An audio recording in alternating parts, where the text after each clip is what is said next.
The Jim and Terry Show, throwing it all away. Not just us throwing it all away on the Jim and Terry Show, but maybe Putin throwing it all away. Yeah, as I was saying in one of our talks before we came on the show, I was saying it was Russia at the time prior to this had all kinds of Western support, all kinds of businesses, all the fast food businesses, industries in that country. Yeah, all the franchises, American-based food franchises. They were flourishing like crazy. He would have had a pile of money to invest and steal. He had a lot of good things going, and why he wanted to throw all that away so he could grab this country, which is always going to hate them forever and ever and ever, and be a thorn in his side is beyond me.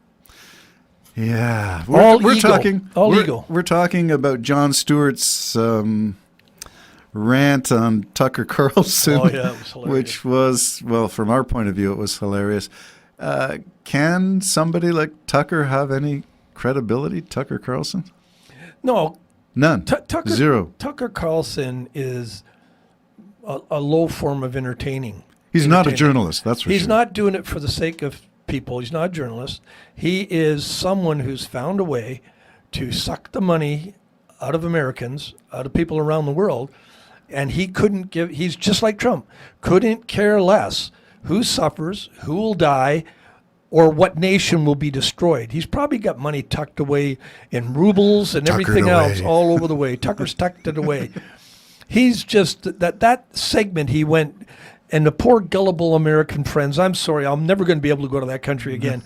But I mean, in Sutton, we have grocery carts that you put a quarter in, and you get the quarter back. He made it sound like, look at this. I know. Look at this invention. And they won't be taking it off to their homeless. Well, yes, they will. If they need a card, they've got 25 cents to do it. And Tucker, in a free world like I live in, if you go to Sutton, many people leave the carts so that the poor don't have to put a quarter in them. Yeah. So there you go. But you making that look like some great, wonderful, marvelous invention. Look at this escalator. When I was in Mexico, they had cart escalators where the cart won't roll. I mean, it's just technology in certain places. The ring kissing, Carlson, Putin. The ring kissing is abhorrent, absolutely disgusting. Yeah. And for him to be so, look at this. Isn't Russia great? Smell that bread. Look at the bread. And this would cost America. Better than American This would cost America $400. Well, number one, that was bullshit. Yeah. Number two, I like what Jon Stewart? Jon Stewart said when he said, but they make $20 a week. You dink. Like, I mean, he's just, and that's when he called him a dink, didn't he? He said, you're such a dick. Yeah. Yeah, and he is. He's disgusting. Okay, so the history lesson is that once Reagan issued the words or uttered them to Gorbachev, Mr. Gorbachev, take down this wall, and we saw the reunification of East and West Germany, that was the beginning of glasnost. That was the beginning of what we'd hoped was perestroika, another term for saying, let's get together. And it's going to be one big community. And there were even some thoughts that, I don't know how credible that is, but somebody, even Putin acknowledged it, that he might have had even a little tiny hope of joining NATO at one point. I'm thinking 89, 90, 91, in those early years. But it went south pretty quick once Putin was promoted through the ranks and took charge.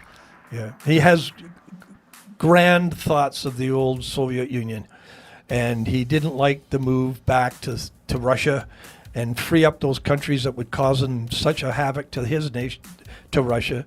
I don't know the full history of it all, but I mean, Russia wants to take these places over because of the resources. He wants to take Wait till he gets a hold of the moon. Was part of the USSR. Oh, wait till he gets hold of the moon, Terry. You and me. Yes. This is rabbit hole, rabbit hole. We should have a little thing going. Rabbit hole, rabbit, or squirrel. Squirrel. I see squirrel. That's what I think we should have called the show. Squirrel? We should have called the show Squirrel. They're landing on the moon at about 5 o'clock tonight. Who is? The United States. Probe? A probe. A probe?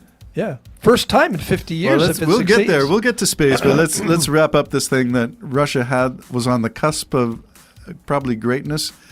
I'm not sure about equality, And right now, they're not even close to their economy. And again, for those who are listening who don't check out this stuff, you don't have to trust us. Just take a look at the Wall Street Journal or any other Financial Times, some financial journal, and find out the economics of this war. And I'll just say this, and this can be a starting point. Navalny's death is going to be Putin's downfall, I think.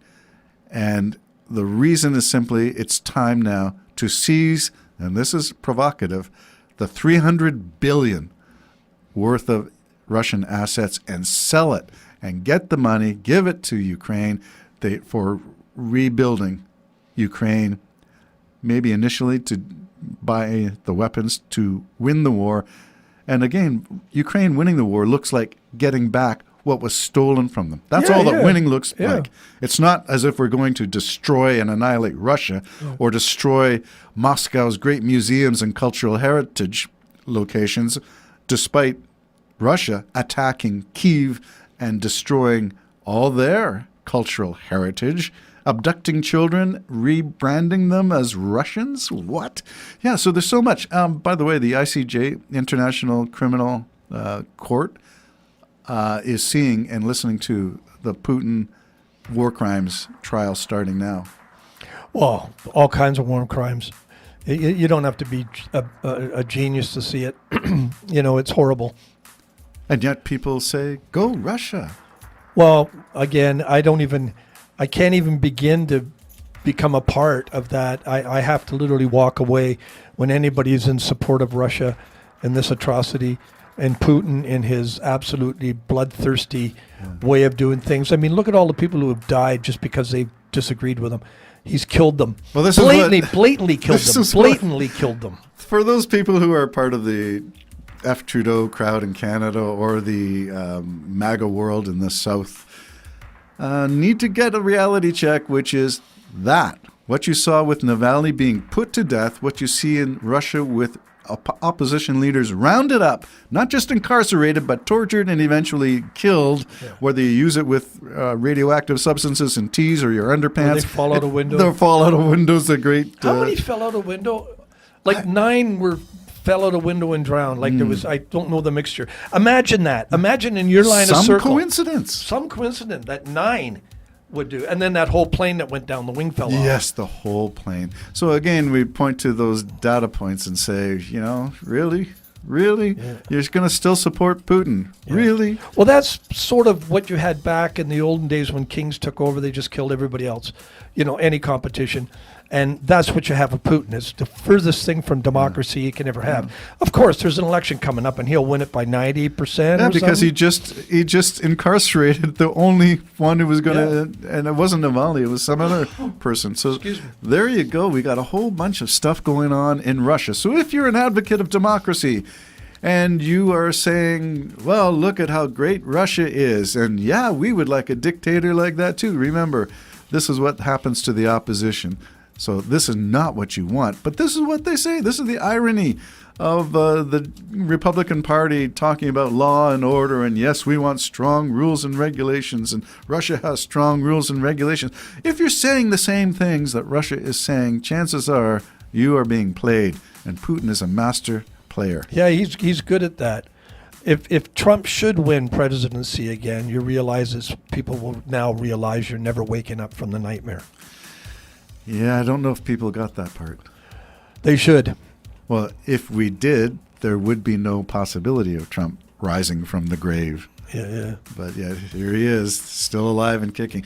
Some people are saying his speeches lately have been a little off. He compared himself to Navardi or whatever. Navalny. How is that? This is in the what about world where left is right and right is left. He's such an ego. He can't stand the thought of anybody taking the headline. Yeah. So I mean, I'm that in America.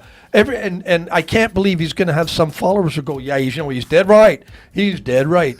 No, he's not, and you're not too bright. I'm sorry. He's dead wrong. And so time to seize the $300 billion of Russian assets. They've already got them. They're already seized. The question is to liquidate them.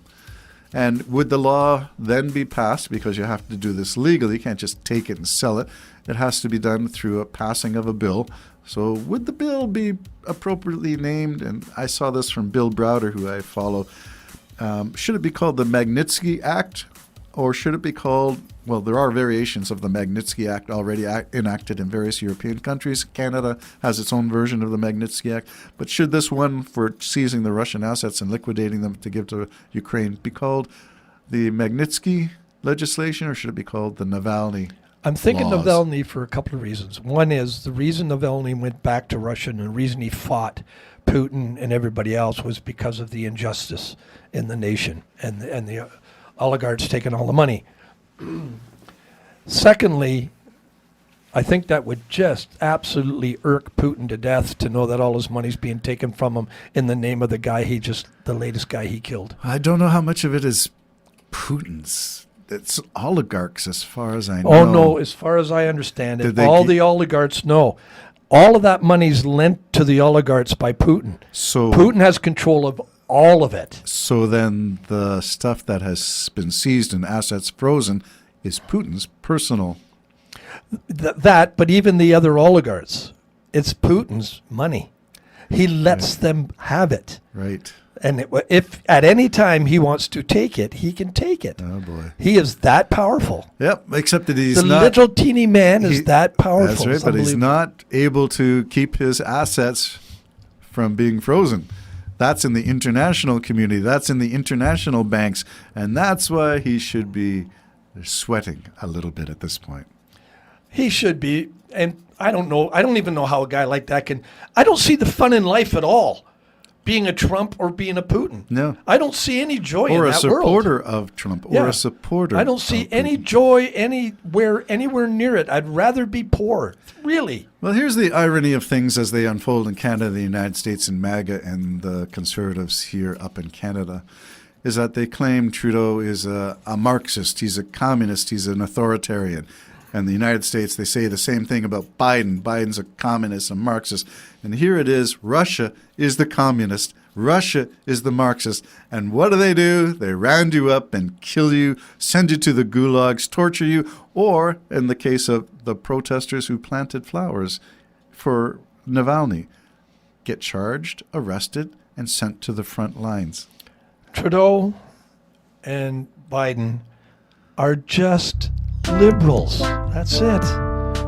That's it. There's no big thing No big about conspiracy. it. No, they're just liberals. There's the Jim and Terry show for today. Wrapping up, just liberals.